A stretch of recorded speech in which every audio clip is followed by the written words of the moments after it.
చివరి రోజు తెలంగాణ అసెంబ్లీలో గందరగోళం నెలకొంది. అధికార కాంగ్రెస్ ప్రతిపక్ష బీఆర్ఎస్ మధ్య మాటల యుద్ధం తీవ్ర స్థాయిలో సాగింది.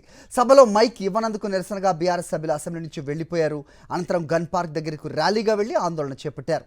అటు బీజేపీ కూడా సభ నుంచి వాకౌట్ చేసింది. కాళేశ్వరం కమిషన్ రిపోర్ట్పై చర్చ సందర్భంగా అసెంబ్లీలో అధికార ప్రతిపక్షాల మధ్య వాడివేడి చర్చ జరిగింది. జస్టిస్ ఘోష్ కమిషన్ నివేదిక ప్రతుల్ని బీఆర్ఎస్ ఎమ్మెల్యేలు చించేశారు. అనంతరం సభ నుంచి వాకౌట్ చేశారు. బీఆర్ఎస్ ఎమ్మెల్యేలంతా సభ నుంచి బయటకొచ్చి ప్రభుత్వం తీరుకు వ్యతిరేకంగా నిరసన వ్యక్తం చేశారు.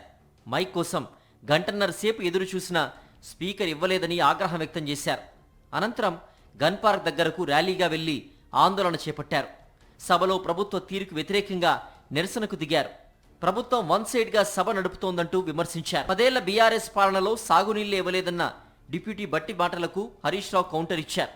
సాగుకు నీళ్లు ఇవ్వలేదని నిరూపిస్తే ఎమ్మెల్యే పదవికి రాజీనామా చేసి మళ్లీ ఎన్నికల్లో పోటీ చేయనంటూ సవాల్ విసిరారు. నిరూపించలేకపోతే బట్టి రాజీనామా చేయగలరా అంటూ ప్రశ్నించారు హరీష్ రావు.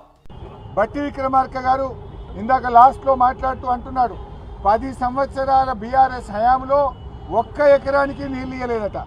నేనేం ఛాలెంజింగ్ బట్టి విక్రమార్క గారు, మీరు ఒకవేళ మా ఛాలెంజ్ను స్వీకరిస్తే నేను శాసన సభ్యత్వానికి రాజీనామా చేసి మళ్ళీ పోటీ కూడా చేయను. మీరు ఉప ముఖ్యమంత్రి పదవికి రాజీనామా చేస్తారా అని నేను ఛాలెంజ్ విసిస్తా ఉన్నా. బీఆర్ఎస్ హయాంలో 17 లక్షల ఎకరాలకు మేము నీళ్ళు ఇచ్చాము.